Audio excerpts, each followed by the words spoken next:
informe de la Cámara de Comercio de Lima, por lo menos 50% de las micro, pequeñas y medianas empresas deben cerrar sus puertas luego de 2 años debido al agobio de distintos problemas para financiarse y entrar a la formalidad.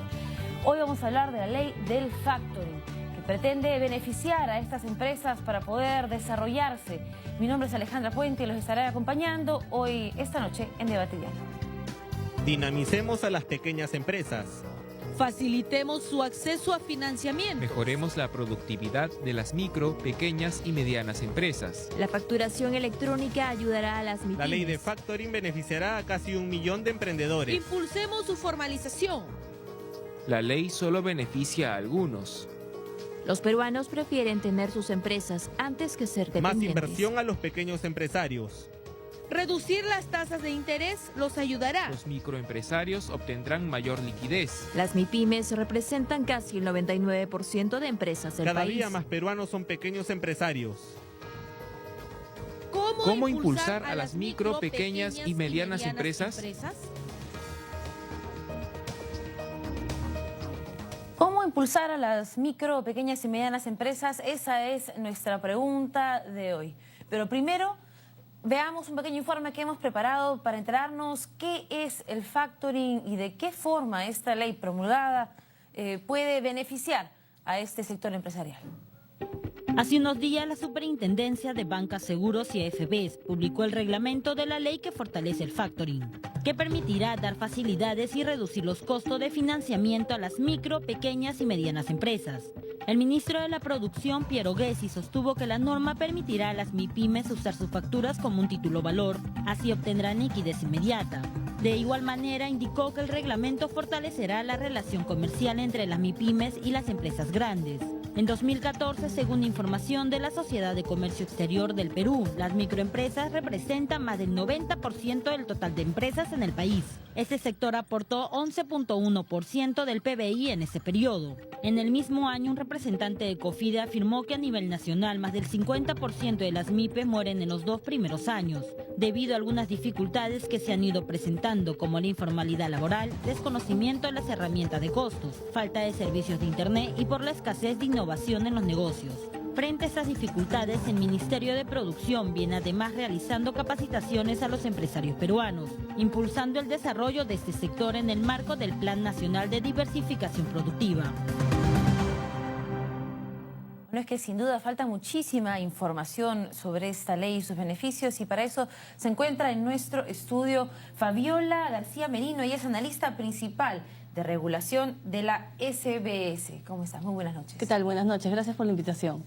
Bueno, acá se acaba de publicar este reglamento que, digamos, delimita las competencias de esta norma y cómo debe ser empleada o cómo va a beneficiar a los empresarios, ¿no? Así es. ¿Cuáles son esas normas y qué es exactamente el factoring? ¿De qué forma beneficia a las empresas?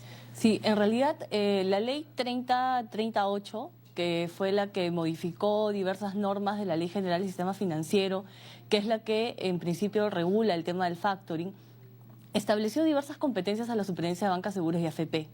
Y es por eso que la Superintendencia emite este reglamento de factoring, donde incluye modificaciones para impulsar el financiamiento de diversas empresas al factoring, entendiendo en principio que las principales beneficiadas serían aquellas de las pequeñas y microempresas. La idea es que, digamos, dentro de la competencia de la superintendencia, lo que se ha establecido es que dentro de lo que se conoce como empresa de factoring exista una flexibilidad para la supervisión de estas empresas de factoring. Es decir, la idea es que se abra o se flexibilice la posibilidad de que más empresas puedan ofertar el factoring y, en consecuencia, la posibilidad de que el mercado sea más abierto para esta operación. Bueno, el ministro de la Producción dijo que se habían subsanado algunos impedimentos ante esta ley que hacían que sea, digamos, muy engorrosa o que no sea fácil, digamos, de acceder a sus beneficios, ¿no? ¿Cuáles son esos puntos? En realidad, dentro de la competencia de la superintendencia, lo que se ha buscado es, digamos, la posibilidad de que haya más empresas que puedan ofertar el factoring a través de implementar 2 criterios, ¿no? con esta nueva regulación lo que se pretende es que las empresas de factoring puedan establecer o puedan, digamos, pretender que no necesariamente sean supervisadas por la SBS, dependiendo del monto de operaciones que éstas realicen. Entonces, y solamente quedaría en supervisión de la SBS aquellas que superen un monto que es de 800 millones de soles, ¿no?, en operaciones, o aquellas que pertenezcan a conglomerados financieros. Entonces, de esta forma se permite que haya más partícipes que oferten el factoring y evitar que empresas que en realidad, por ser una operación que no ameritaba demasiado riesgo, porque de hecho todas las operaciones financieras tienen un riesgo, pero entendiendo que como en el factoring hay un respaldo, que es un instrumento de contenido crediticio, como son las facturas comerciales, la factura negociable, que en algunos casos también constituyen título de valor, se podría permitir que solamente aquellas que causaran un riesgo un poco más alto, ¿no?, y que superen montos mucho más altos de operaciones, estén bajo la supervisión de la superintendencia. Bueno, y si no lo supervisa la superintendencia en esos casos, ¿quién? Justamente la propia norma señala la posibilidad de que, si bien es cierto, la superintendencia no lo supervisa, sí se crea un registro. Y este registro también está a cargo de la SBS, donde le exigen determinadas obligaciones a las empresas de factoring que no necesariamente cumplen con este umbral de operaciones crediticias y que no necesariamente son parte de conglomerados financieros. Sin embargo, sí necesitan cumplir con ciertas obligaciones, más que todo como parte de un registro para hacer un seguimiento si estas empresas llegan a tener estos umbrales de operaciones crediticias o si llegan a ser parte, por ejemplo, de un conglomerado financiero. Entonces es más que todo para un seguimiento y siempre teniendo, digamos, no una supervisión, digamos, en su pleno sentido, pero sí un seguimiento que vendría a ser la superintendencia también. ¿Cuáles son las experiencias de éxito que han, digamos, sugerido que este mecanismo financiero se utilice para incentivar a las empresas? Lo que sucede es que esto viene también de un antecedente cuando se impulsa que la ley que emite la factura negociable, que en realidad lo constituye título de valor. Entonces, digamos que de alguna manera ayuda a que las empresas, las pequeñas y microempresas, tengan un mayor financiamiento. Inclusive en el reglamento que emite la superintendencia no solo acota a la materia de factoring, sino también acota al descuento, que es otra forma también que las empresas, las micro y pequeñas empresas se pueden financiar, que también constituye una forma de línea de crédito a favor del microempresario, y que la entidad financiera o la empresa de factoring también pudiera realizar o pudiera constituir como una operación crediticia, ¿no? ¿Y cuál es el porcentaje, digamos, de las empresas que funcionan en nuestro país que utilizan este mecanismo? En realidad, nosotros conocemos que en la superintendencia ha tenido en supervisión, actualmente existe una empresa de factoring. Sin embargo, si bien es cierto, las operaciones crediticias que tienen las empresas que se supervisan en la SBS crecen como un monoproducto, pero van creciendo a otro tipo de empresas como las pymes o financieras. Entonces, pueden empezar como monoproductos seguidos ofertando factoring, pero van creciendo. Entonces, digamos que las pequeñas y microempresas también tienen otras formas de financiarse y buscan también, por ejemplo, las pymes que van a las microfinanzas o también buscan otras opciones, ¿no? Entonces, sí es cierto que ayuda mucho la operación crediticia, pero no es la única con la cual se puede acceder a un financiamiento por parte de las micro y pequeñas empresas, ¿no? Si yo soy una empresa que quiere hacer uso de estos mecanismos financieros, ¿cómo puedo hacer para informarme, para digamos, saber en qué me beneficia? Bueno, se puede acceder, más que leer el reglamento de la norma de factoring, que en verdad está dirigida a los supervisados, pudiera acercarse a la información de la Superintendencia de Banca, Seguros y AFP para dar cualquier alcance sobre la operación de factoring. Y también hay una colaboración de parte de varias instituciones del Estado, y una de las impulsoras de esta norma también fue el Ministerio de la Producción, ¿no? ¿Y de qué forma esta ley, por ejemplo, puede contribuir a la formalización, puede contribuir a generar empleos? ¿Cómo puede, digamos, contribuir a nuestra economía nacional? Definitivamente, dado que la posibilidad de que se abra este espacio de factoring permite a las pequeñas y microempresas poder financiarse. Esto trae formalidad y también trae la posibilidad de que estas micro y pequeñas empresas algún momento dejen de serlo y se conviertan en empresas de mayor envergadura, ¿no? Claro. Bueno, y ya para finalizar, estas facilidades van a reducir los costos financieros de estas empresas, y esto, digamos, estipula que daría mayor liquidez para que puedan reinvertir en otros productos, ¿no? Pero ¿cuáles son los potenciales riesgos de esta situación? Porque no todo, digamos, es color de rosa, ¿no?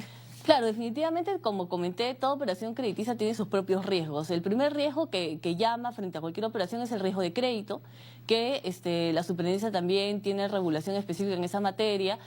Y realmente son los bancos o las entidades financieras o las empresas de factoring las llamadas a, digamos, a cumplir con ciertos criterios de averiguación, qué tanto nivel de cumplimiento va a tener la factura que le presente. Un punto importante también es que, si bien es cierto, los instrumentos de contenido crediticio que son objeto del factoring son en su mayoría, son diversos, que no necesariamente son título o valor. Se ha impulsado mucho el hecho de que estos instrumentos sean de título o valor. Y hacer un título o valor son de una ejecución muy fácil y son de cumplimiento más inmediato. Entonces, ahí el riesgo baja bastante, ¿no? Bueno, muchísimas gracias por habernos acompañado a aclarar un poquito el panorama sobre este tema. De nada, muchas gracias a ustedes por la invitación. Estuvimos conversando entonces con Fabiola García Merino, analista principal de regulación de la Superintendencia de Banca y Seguros. Nosotros hacemos una breve pausa en Debate y Diálogo y regresamos con más información.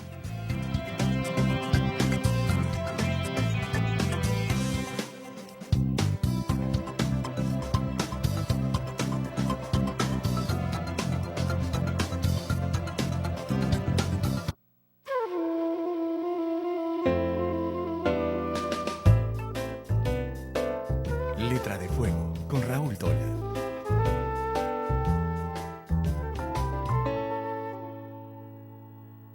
¿Qué tal? ¿Cómo está? Bienvenido a Letra de Fuego, el programa donde algunos amantes de la lectura recomiendan sus libros favoritos. Le hemos pedido a la periodista María Luisa del Río que lo haga y ella nos recomendó hablar de La Chía.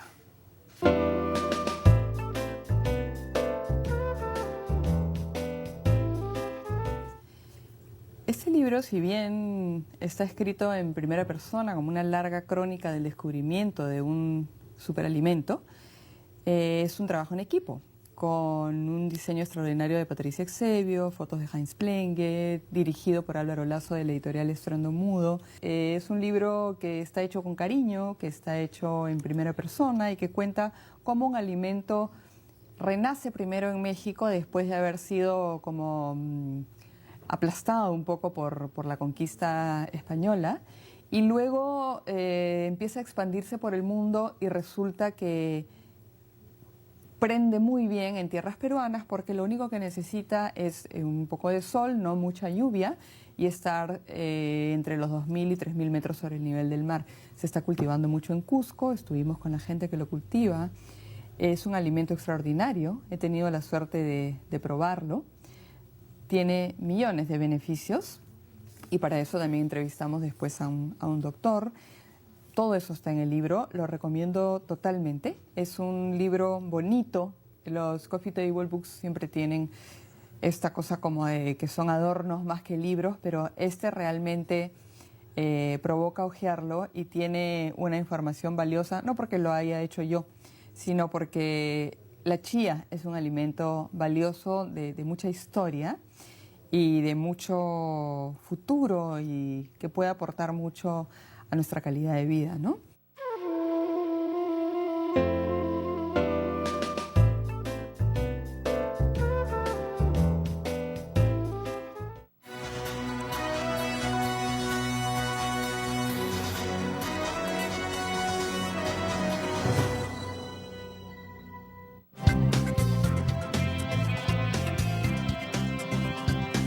Bienvenidos de regreso a Debate y Diálogo. Continuamos hablando de las dificultades que enfrentan las micro, pequeñas y medianas empresas para hacer negocios en nuestro país y de las distintas normas que están ayudando, digamos, a facilitar esta inserción en el mercado financiero. Para hablar sobre este tema se encuentra en nuestro estudio Rafael Montoya, él es consultor financiero. ¿Cómo está? Muy buenas noches. Muy buenas noches, gracias por la invitación. Bueno, estábamos hablando en la pausa que con motivo de esta ley, de la aprobación de las normas que regulan la aplicación de esta ley, de la ley del factoring, que es un servicio financiero que se puede, digamos, ofrecer a las empresas para que puedan tener liquidez y, por ejemplo, no pierdan una operación comercial a falta de capital, que, digamos, puede ser un negocio seguro, ¿no? Y traer crecimiento a esa empresa. ¿De qué forma este producto financiero beneficia a las micro y pequeñas empresas? Claro, las empresas promueven sus bienes y servicios a través de comprobantes de pago, una de ellas las facturas, ¿ok? Entonces, ahora se le ha dado una mayor fuerza a esa factura, fuerza legal, de tal forma que el receptor de esa factura se compromete a pagarla sí o sí. Vamos a hablar en un lenguaje muy sencillo, ¿no? Entonces, esa factura, ahora un mediano o pequeño empresario puede ir a la banca y decir: oye, yo coloqué estos bienes o servicios a tal supermercado, a tal empresa grande, a tal empresa minera, a tal empresa industrial, pero resulta que ese cliente mío me va a pagar a 90 días. Entonces, es usual adelántame los flujos, así es, adelántame los flujos, porque a mí sí me afecta, sí me impacta negativamente esperar los 90 días, porque yo tengo que seguir trabajando. Por supuesto, y muchas de esas empresas, si no, digamos, reciben un financiamiento a fin de mes, simplemente no tienen para el mes siguiente, Exacto. no tienen para cosas como para pagar el lugar de alquiler. Correcto. O sea, en este momento, en esta coyuntura de desaceleración económica que vivimos, de falta de liquidez, es trascendente contar con capital de trabajo para seguir funcionando, ¿no? Ya sea para comprar mis materias primas, para pagar mi fuerza laboral, para pagar mi local, mi alquiler. Ahora, esto no significa que estas empresas que necesitan de esta liquidez urgente no son rentables. O sea, pueden ser muy rentables, pero a veces hay un costo de crecimiento, digamos, hay un costo de querer acceder la gente puede pensar, bueno, si tengo un contrato por $100,000, entonces debo tener mucho dinero en el banco, pero no, para poder acceder a ese contrato yo tengo que tener mucho dinero. Correcto, para producir. Correcto, o sea, las condiciones de las relaciones comerciales que tienen en el día a día las empresas, pues resulta que yo logro un excelente contrato con una empresa PRI, con una empresa grande, mediana, pero esa empresa me pone sus condiciones, y yo soy libre de aceptarlas, pero por ejemplo lo más común y corriente es que me pague a 60 o 90 días. Entonces, para un pequeño empresario, esa falta de liquidez en esos 60 días, pues sí le impacta negativamente. Y esta es una forma de adelantar los flujos de esas cuentas por cobrar. Eso es el factoring, ¿no? Claro. Ahora, un porcentaje sorprendente de nuestros negocios se hacen a nivel de MIPES, ¿no? Según según COMEX, el 90% del total de las empresas en nuestro país, es un porcentaje bastante alto. Esta ley, si bien intenta inyectar liquidez al sistema financiero, ¿no supone ciertos riesgos de que, digamos, no sé, ante este desaceleramiento, la desaceleración de la economía, no puedan pagar sus cuentas? Bueno, hay que tener en cuenta que si bien esto es un mecanismo que ya existía, ahora se ha robustecido, ¿ok? Lo cierto es que en la realidad, desde mi punto de vista, yo puedo respetar las opiniones contradictorias, pero yo creo que la banca tiene que ser un poquito más flexible en su análisis de riesgo. Porque ¿qué es lo que sucede? Cuando yo voy a aplicar una operación de factoring, la banca ¿qué hace? Tiene que evaluar primero al emisor de la factura, es decir, a ese pequeño empresario, quién es, habrá que revisar su experiencia técnica, sus estados financieros, qué tal proveedor es, en fin, tiene toda una calificación crediticia que existe, ¿ok? Pero también evalúo al receptor de esa factura, o sea, al cliente del contratista, y esperemos que ese receptor sea una buena empresa, porque si no es así, simplemente la operación no se va a dar y el financiamiento tampoco. Claro, si yo estoy estoy dándole un servicio a una empresa transnacional que tiene millones y partidos en el país, bueno, digamos que esa es la garantía del pago, ¿no? La seriedad de la empresa, que es mi cliente, para el pequeño y mediano empresario. Claro. Pero si se junta un pequeño empresario con un pequeño comprador, ten la plena seguridad que esa operación no se va a dar. Y probablemente no es aceptada. Por supuesto, a eso me refiero. Claro. Bueno, ¿por qué empezamos el programa con una estadística que alrededor del 50% de las empresas, las micro y pequeñas empresas, cierran después de 2 años porque no pueden, digamos, afrontar estos riesgos financieros? O sea, ¿qué pasa? Yo no sé, vendo chanchos y vino una enfermedad y me quedé con la mitad de mi producción y simplemente no pude pagar mis deudas ese mes y cerré. Imprevistos de esa naturaleza, digamos, que los ponen contra la pared. ¿Cuáles son los riesgos de estos empresarios? Yo siempre digo en la práctica profesional de que cualquier empresario que se aventura al emprendimiento tiene que tener en claro 3 cosas. Primero, ¿cuál es mi propuesta de valor? ¿Qué es lo que me va a distinguir de lo que yo voy a colocar, ya sea bienes o servicios, en el mercado? Segundo, tengo que hacer un estudio de mercado por más básico o elemental que sea. Tengo que compararme con los símiles, con los servicios o bienes complementarios y con los bienes y servicios alternativos. Eso lo tengo que hacer sí o sí. Y tercero, tengo que hacer un presupuesto. Tengo que por lo menos tener una idea de un flujo de ingresos y egresos en los próximos 12 meses. ¿Y eso no se da a nivel empresarial en nuestro país? No se da porque si bien tenemos un crecimiento macroeconómico que se ha dado en la última década principalmente, yo siempre digo, los contratistas, las empresas tienen expertise técnico, saben hacer, han adquirido oficio en ejecutar o desarrollar determinados servicios o elaborar determinados bienes, pero lo que no existe todavía es cultura financiera, y esa cultura financiera se va a ir dando de a pocos con la educación financiera. Entonces, a nosotros los que estamos como consultores financieros nos aborda ese empeño de decir, oye, hay que llevar a las pequeñas y a las medianas empresas ordenadamente, hay que enseñarles herramientas financieras, hay que hacer docencia financiera para que vayan entendiendo y escogiendo las mejores opciones, ¿no? Y ahora, ¿cuánto de ese riesgo o de esos motivos detrás de la clausura de estas empresas están en la falta de educación financiera y cuánto en la rigurosidad, digamos, de los trámites, de lo engorroso que puede ser adquirir una licencia? Estaba leyendo algunos promedios y mientras en países como, no sé, Estados Unidos o Australia, abrir una empresa te puede tomar menos de una semana, en nuestro país te puede tomar meses. ¿Cuánto depende de cuánto es el porcentaje de digamos, la culpa compartida? Sí, primero hay que tener en cuenta que las microempresas no es un fenómeno peruano, es un fenómeno mundial. Las microempresas son el 70% de la economía mundial y yo creo que las trabas burocráticas sí ciertamente impactan negativamente, pero la cultura financiera hoy en día, yo diría, es el 50% de llevar exitosamente una empresa, ¿no?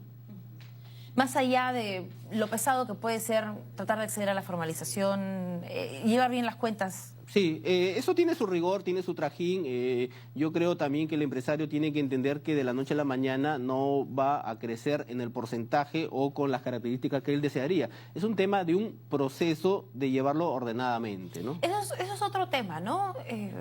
Muchas personas aseguran que es una impaciencia de los microempresarios, ¿no? Que ellos esperan poner un negocio y que rinda frutos a corto plazo. Sin embargo, ¿cuál es la realidad? O sea, si yo quiero ser una empresa formal, de largo aliento, ¿cuánto tiempo tengo que esperar para empezar a ver, digamos, un progreso en mi negocio? Bueno, los libros dicen que aquella empresa que pasa los primeros 3 años va bien. Si pasa los 5 ya estás mejor y si pasa los 10 en teoría ya te quedas. Yo diría que hay una serie de herramientas o tips financieros. Por ejemplo, hemos vivido una década bastante buena en donde el crecimiento del PBI pues, ha sido en promedio 5 puntos por ciento anual. Entonces muchos empresarios nos emocionamos. Yo también soy empresario y comenzamos a comprar activos, por ahí comenzamos a mejorar nuestra calidad de vida. Pero resulta ahora que este año 2015 está siendo malísimo, ¿ok? Nos vemos sin liquidez. ¿Y qué hacemos? El carro que teníamos está devaluado. O el inmueble. No se vende. Así es. Entonces, existen otros mecanismos, otras herramientas, que es justamente en el día a día que nosotros estamos apoyando y asesorando a nuestros clientes, ¿no? O sea, por ejemplo, mucha gente no sabe que sí pudiera traer flujos futuros al presente a través de ciertas herramientas. Una de ellas es el factoring. Por ejemplo, en este momento es momento de tercerizar aquellos servicios que no son principales en mi empresa, incluyendo mi fuerza de ventas. Yo puedo tercerizar mi fuerza de ventas.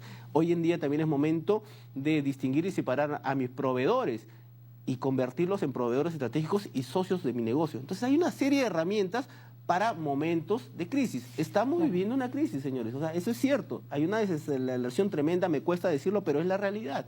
Y los negocios tienen que ajustarse a ello.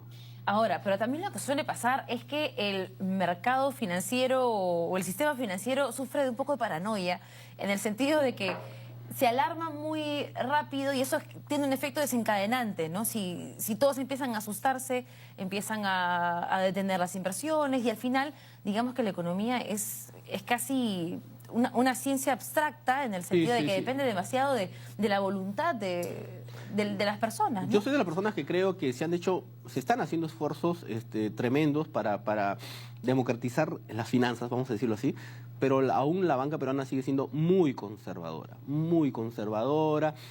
Quienes estamos en el día a día sabemos el trajín que cuesta obtener un financiamiento de cualquier forma, y es ahí donde el empresario pues tiene que buscar otras fuentes alternativas.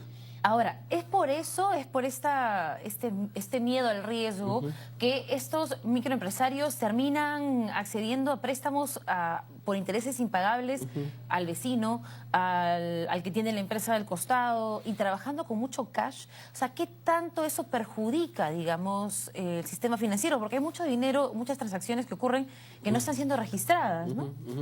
Bueno, de hecho hay una economía informal. El Perú, ¿cómo negarlo?, tiene un alto grado de informalidad en su propia economía. Yo sigo creyendo, la formalidad es buena. Ya estamos, a fines de agosto va a venir el dinero electrónico, se están dando estos mecanismos de factoring para impulsar el sector de la vivienda. Se están dando herramientas para mejorar. Lo que yo digo es que el empresario tiene que entender que tiene que tomar decisiones en base a criterios técnicos, es decir, ¿de qué me vale tener exceso de liquidez, mucho cash, si es que no tengo un buen negocio donde invertir? Exacto. Y es que cuando venga, no sé, las vacas flacas, no tengo donde, digamos, respaldar, ¿no? Así es. Ahora, se debe también mencionabas que para poder afrontar estas crisis hay que unirse con otras personas, hay que tercerizar las ventas, por ejemplo, o hay que asociarse con productores, pero el problema es que muchas de nuestras empresas son familiares. Entonces existe esta desconfianza a terceros y todo se termina manejando entre miembros de la misma familia, primos, tíos, que terminan, digamos, volviéndose accesorios al negocio. ¿Qué tan perjudicial puede ser este elemento de la empresa familiar en nuestro país? Yo creo que la empresa familiar, dicho sea de paso, tampoco es un fenómeno peruano, es un fenómeno mundial. Hoy en día se ha mejorado mucho en el manejo y gerenciamiento de empresas familiares. Existe en las mejores universidades ya cursos sobre eso. La empresa familiar rompe una barrera a nivel de relaciones laborales muy importante, que es la confianza, ¿okay? Sin embargo, también tienen que manejarse bajo criterios de eficiencia gerencial, y uno de ellos son las herramientas financieras. Nuevamente, el ABC de un emprendedor es: ¿cuál es mi propuesta de valor? ¿En qué me voy a diferenciar? Segundo, tengo que hacer un estudio de mercado, por más básico que sea. Y tercero, mi presupuesto, flujo de ingresos y flujo de gastos. Si no haces eso, estás en el mar a la expensa del buen viento. Claro, digamos que rogándole la suerte, que te acompañe. Y bueno, y en el caso de un empresario que quiere, digamos que tenía pensado abrir un negocio, pero todo el mundo empieza a hablar que hay desaceleración, que la economía está estancada, es un buen momento.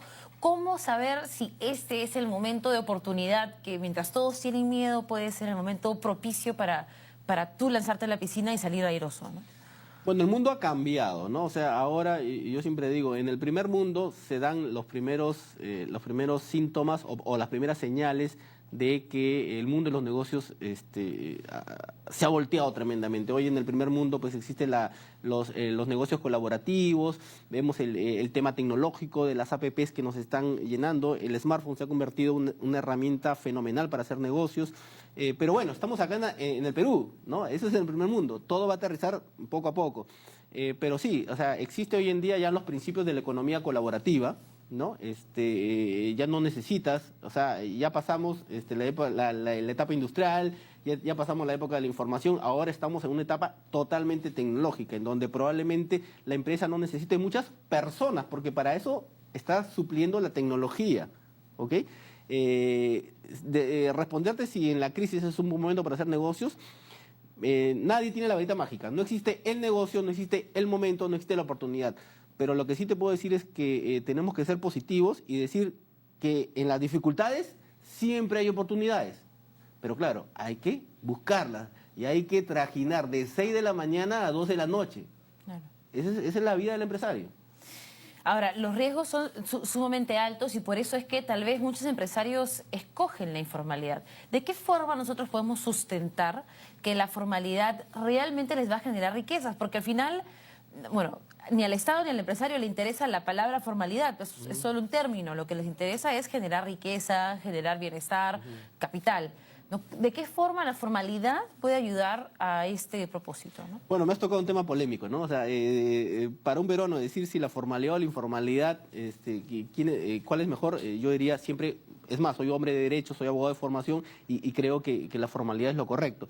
Sin embargo, sí te puedo decir que el costo de la formalidad es tremendo. Entonces, mi mejor consejo es llevarlo ordenadamente y creciendo poco a poco, ¿no? Claro. Bueno, al final esperemos que iniciativas como esta se sigan entonces desarrollando para poder, digamos, mejorar el camino hacia los negocios. Vamos a continuar hablando de estos temas luego de una pausa.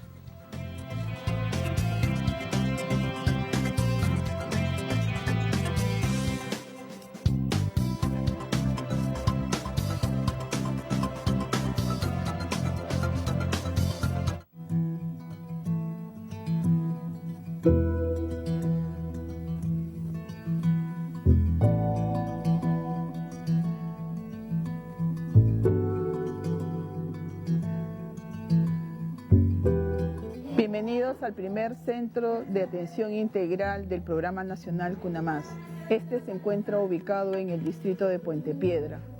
Se inició en el 2011 como Guaguaguasi y en el 2012 se transformó en un CUNAMás.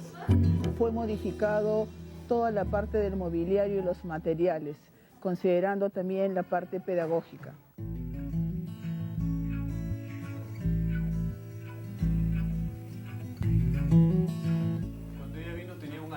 Un año tenía mi hijita, recién cumplido su añito. ¿Qué cambios has notado en ella desde que está en el CUNAMás? ¿Cómo se ha desarrollado? ¿Cómo se ha desenvuelto? Mi hija lo más importante, que acá le enseñan que por favor, gracias, ya cuenta los números, las vocales también. Sí, aprendí bastante, ¿no? Yo sí no tengo ninguna duda de eso. Estoy satisfecha con las madres cuidadoras, el apoyo que me da el Estado hacia mi hija.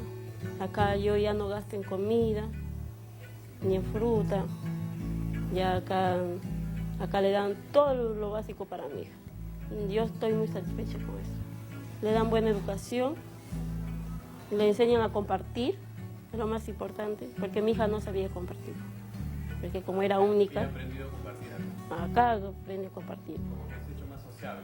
Sí, más ya se ha socializado ya con los más niños. Ya. Lava las frutas, se lava las manitos. Antes de comer fruta en casa, también se lava la manita. Mamá, mi jabón.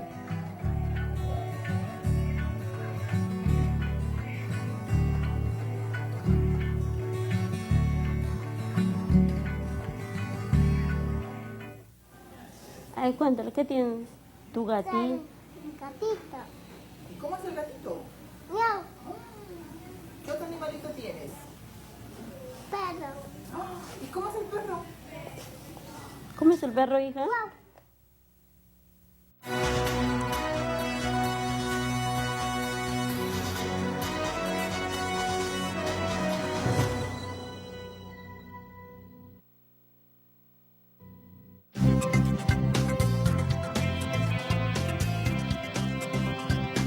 Bienvenidos de regreso a Debate y Diálogo. Continuamos desarrollando, discutiendo y explicando un poco qué significa la promulgación del reglamento a la ley del factoring.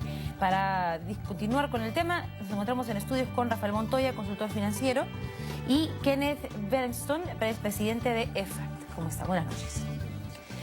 Bueno, antes de ir a la pausa mencionamos ligeramente el tema de las facturas electrónicas y cómo estas podrían ayudar, digamos, a mejorar la forma como hacemos negocios. Kenneth, no sé si nos podrías comentar de qué forma nos beneficia acceder a ese sistema electrónico.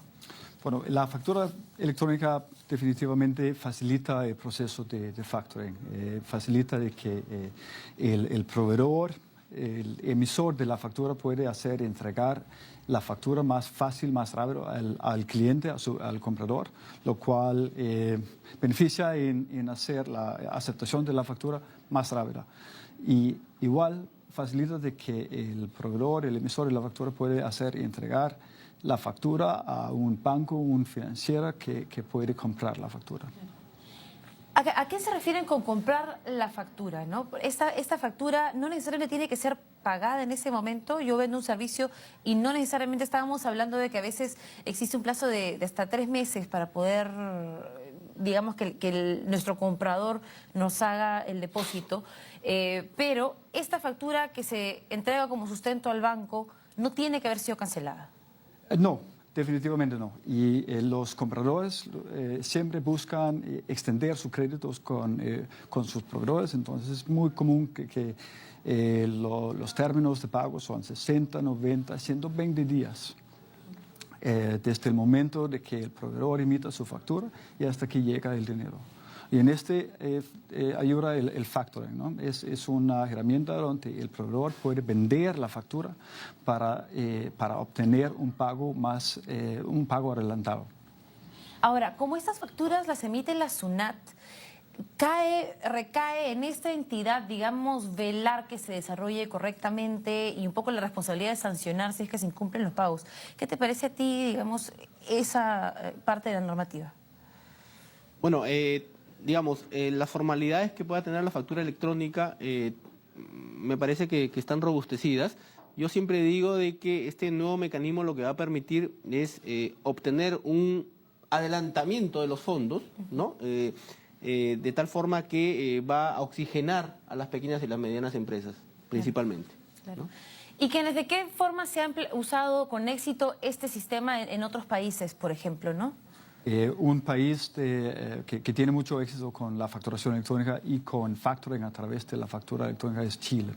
En Chile, unos 60% de todas las facturas emitidas son electrónicas y hay un mercado grandísimo de factoring. Hay muchas empresas que ofrecen financiamiento a través del factoring y hay muchos operadores económicos en Chile que usan factoring como herramienta.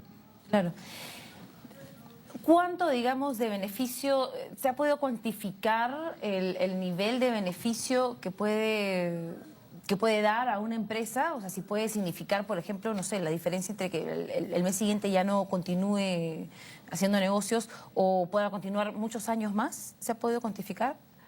Bueno, el factoring ayuda en el momento de que el proveedor emita la factura, ¿no? Si él tiene términos de 90 días con su comprador, con su cliente, puede adelantar el pago hasta 8 o 10 días después de la emisión de la factura. Es una manera. La otra manera donde ayuda es con obtener mejores condiciones financieras. Si el cliente es una empresa con un mejor riesgo de crédito, con un mejor perfil de riesgo en el banco, el proveedor puede aprovechar el riesgo de su cliente para bajar las tasas. Y según cifras del Ministerio de Producción, se puede bajar hasta la mitad de las tasas anuales que tiene acceso el proveedor. Ahora, Rafael, ¿esto podría servir, digamos, a las pequeñas empresas para empezar a crearse una especie de currículum financiero y poder, ahora que, digamos, tengo el respaldo de ese tipo de financiamientos, puedo acceder a tal vez transacciones más grandes que antes no me atrevía a hacer? ¿Puedo ir ganando prestigio dentro del mercado financiero como empresa?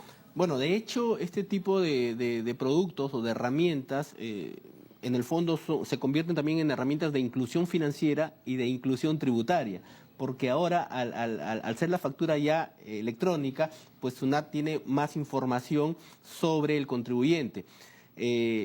Reitero, yo aplaudo este tipo de esfuerzos que se están haciendo en el Perú, pero si no van de la mano con la mejor disposición de la banca para hacer una simulación de riesgo, una calificación crediticia más acorde con los usuarios, es decir, la pequeña y mediana empresa, pues esto va a seguir siendo más de lo mismo, porque nuevamente, cuando en una operación de factoring, la banca, ¿a quién evalúa? Evalúa primero al emisor de la factura, es decir, a ese pequeño y mediano empresario, y también luego evalúa al receptor de esa factura, que es el cliente de la pequeña y mediana empresa.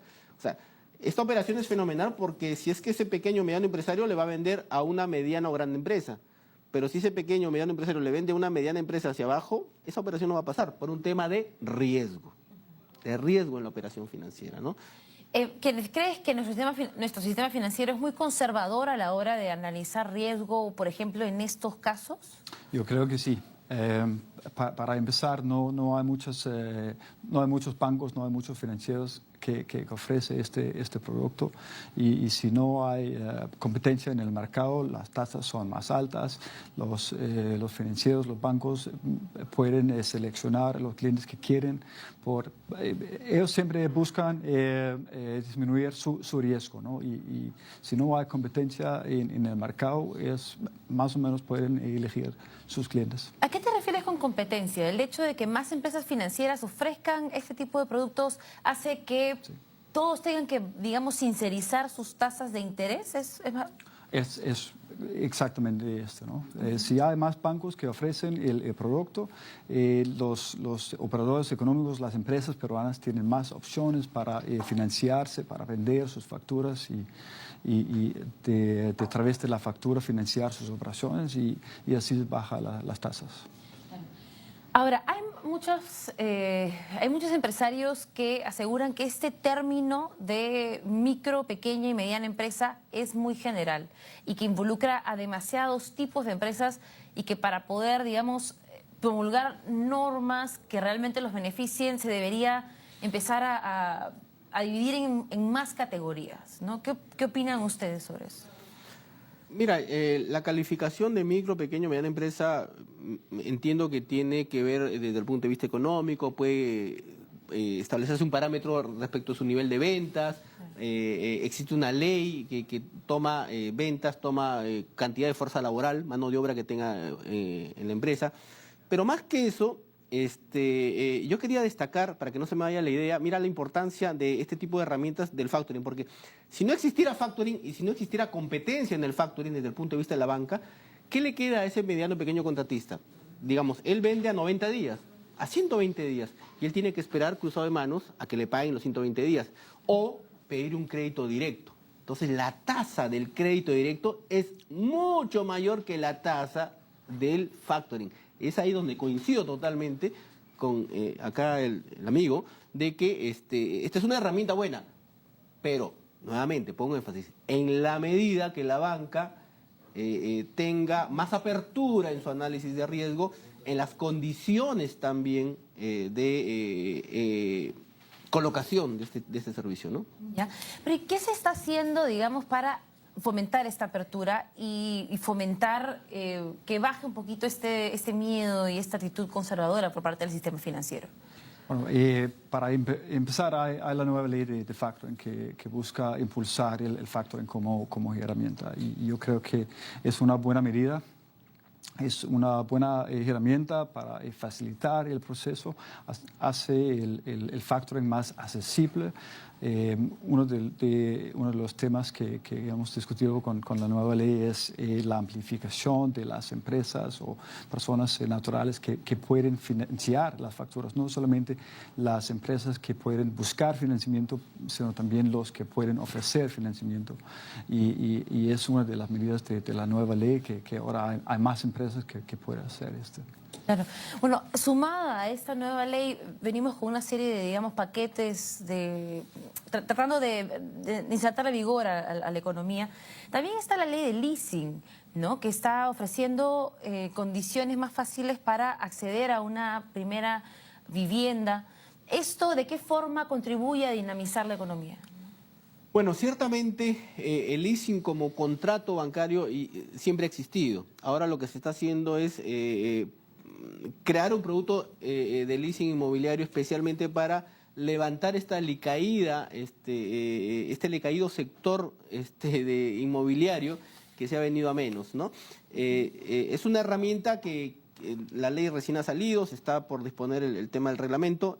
Vamos a ver cómo el mercado la recibe, porque digamos, un punto discutible, polémico o a reflexionar es que el usuario del leasing paga sus cuotas, pero recién se convierte en propietario en la última cuota. Y por la idiosincrasia nuestra, eso hay que estudiarlo y vamos a ver cómo el mercado lo entiende, ¿no? La otra herramienta, el alquiler-venta, parece ser que es más accesible. Hoy día leía en los medios que se va a dar una nueva herramienta también. Pero vean, bienvenido, en la medida de que el Estado está haciendo sus esfuerzos por colocar herramientas, son los operadores económicos los que van a tener que aterrizarlo y hacerlo asequible a la gente, ¿no? Kenneth, ¿y cómo crees que van a reaccionar entonces los operadores económicos en el sistema financiero ante estas posibilidades en el sector inmobiliario? No soy experto del sector inmobiliario, pero definitivamente con la ley de factoring creo que los operadores económicos lo van a tomar con una nueva oportunidad. Creo que también tenemos que esperar hasta que el mercado se desarrolla. El mercado no se desarrolla de un día a otro. Creo que hay que manejar las expectativas de las empresas peruanas. No es una sola valla que va a solucionar todos los problemas que hay con financiamiento de una empresa. Pero poco a poco, y creo que la nueva ley es un buen comienzo para empezar a usar el factoring como herramienta. Claro, bueno, vamos a seguir hablando de estas y otras herramientas financieras que nos pueden ayudar a continuar haciendo negocios, digamos, de la mejor forma posible en Debate y Diálogo después de una pausa.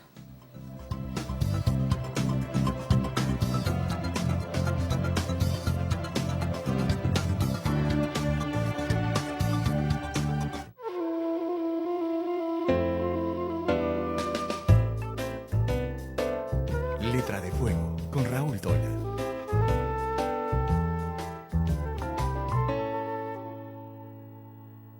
¿Qué tal? ¿Cómo está? Bienvenido a Letra de Fuego, el programa donde algunos amantes de la lectura recomiendan sus libros favoritos.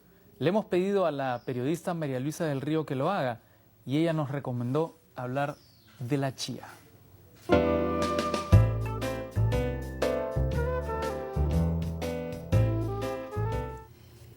Este libro, si bien está escrito en primera persona como una larga crónica del descubrimiento de un superalimento, es un trabajo en equipo, con un diseño extraordinario de Patricia Exebio, fotos de Heinz Plenge, dirigido por Álvaro Lazo de la editorial Estruendo Mudo. Es un libro que está hecho con cariño, que está hecho en primera persona y que cuenta cómo un alimento renace primero en México después de haber sido como aplastado un poco por la conquista española y luego empieza a expandirse por el mundo y resulta que prende muy bien en tierras peruanas porque lo único que necesita es un poco de sol, no mucha lluvia y estar entre los 2.000 y 3.000 metros sobre el nivel del mar.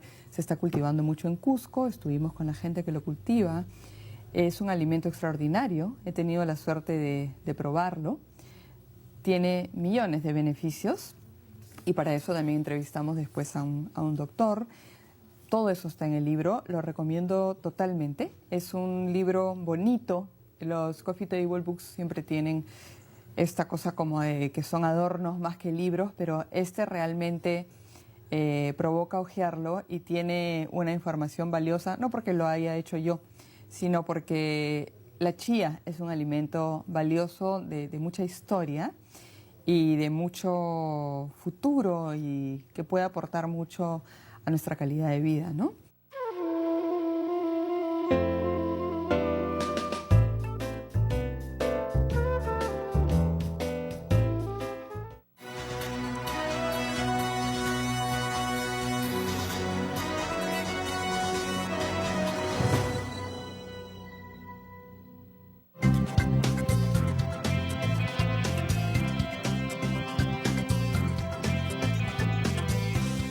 Bienvenidos de nuevo a Debate y Diálogo. Estamos en estudios con Rafael Montoya y Kenneth Benston.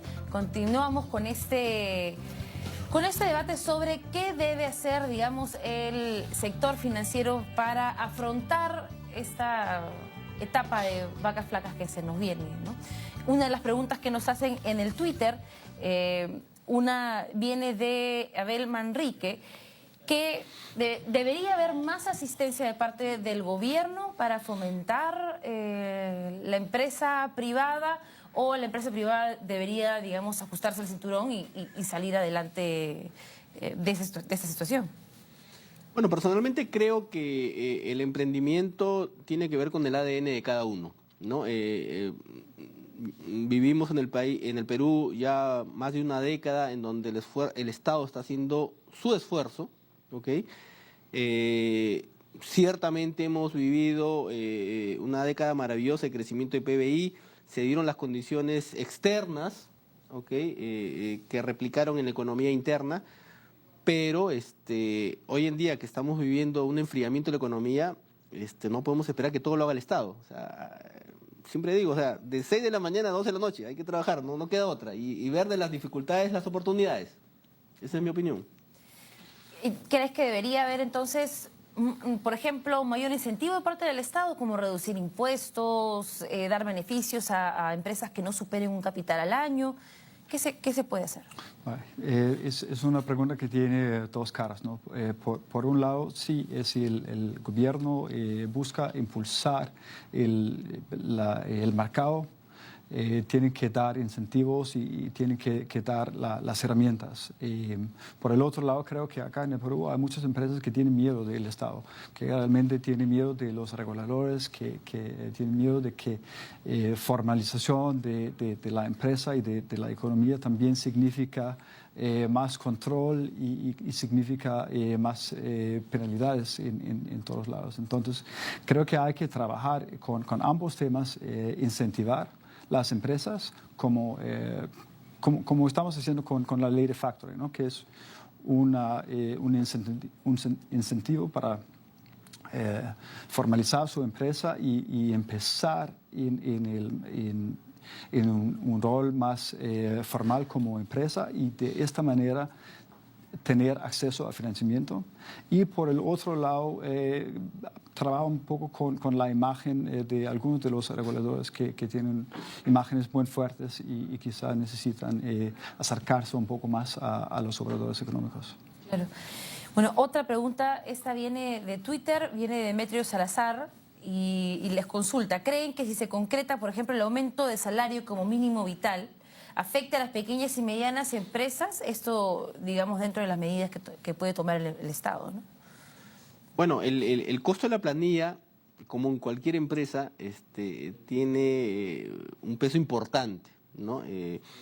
Dependerá del margen que tenga cada empresa en su negocio, en su sector de la economía donde opera, ¿no? La verdad es que no es un tema sensible decir, sí, claro, ¿no? Si la remuneración mínima vital es buena o mala, si esto impacta mucho o poco en la economía nacional.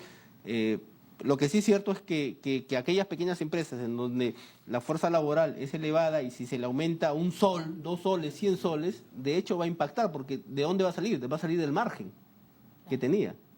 Claro. Kenneth, ¿tú crees que, por ejemplo, los sueldos de los empleados deberían depender de estos márgenes que tienen las empresas, o debería haber un estándar, ¿no? Yo creo que es bueno que haya un estándar. Si no hay estándares, no hay transparencia, y a veces es difícil para una empresa pequeña encontrar las personas que tienen el mejor nivel de educación, etc. Entonces, creo que es bien estandarizar el mercado de sueldos un poco para que los empleados, cuando buscan trabajo, tienen mejor transparencia, y igual los operadores económicos que tienen igual acceso al mercado laboral.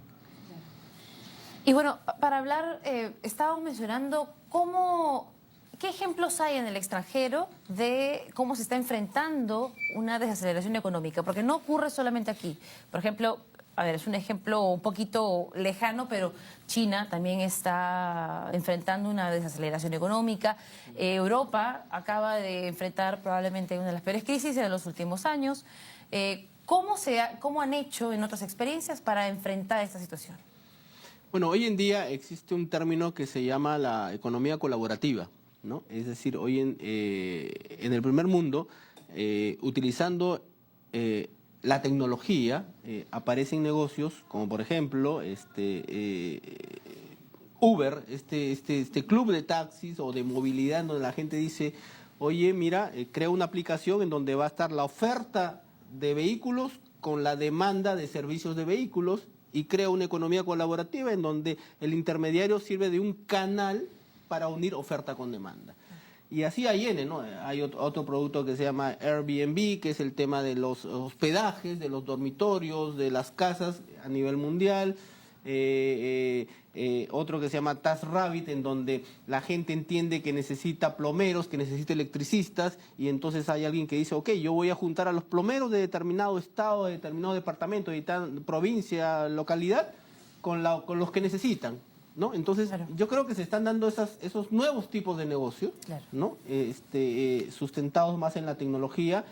Y ya se vienen dando acá, por ejemplo, Cine Papaya es una aplicación muy buena que no deja de ser una economía colaborativa. Claro, y bueno, y está basado no tanto en una inversión financiera fuerte, sino una gran idea, ¿no? Ya para ir terminando, ¿qué consejo podrías darle a los micros y pequeños empresarios para enfrentar, digamos, esta etapa? Estoy muy de acuerdo con la tecnología ayuda mucho y las MIPES y las pymes acá en el país tienen que abrazar la nueva tecnología, como la factura electrónica, como todas las herramientas electrónicas que ofrecen el Estado. Ahora pueden gestionar sus empresas más fácil a través de los sistemas del gobierno.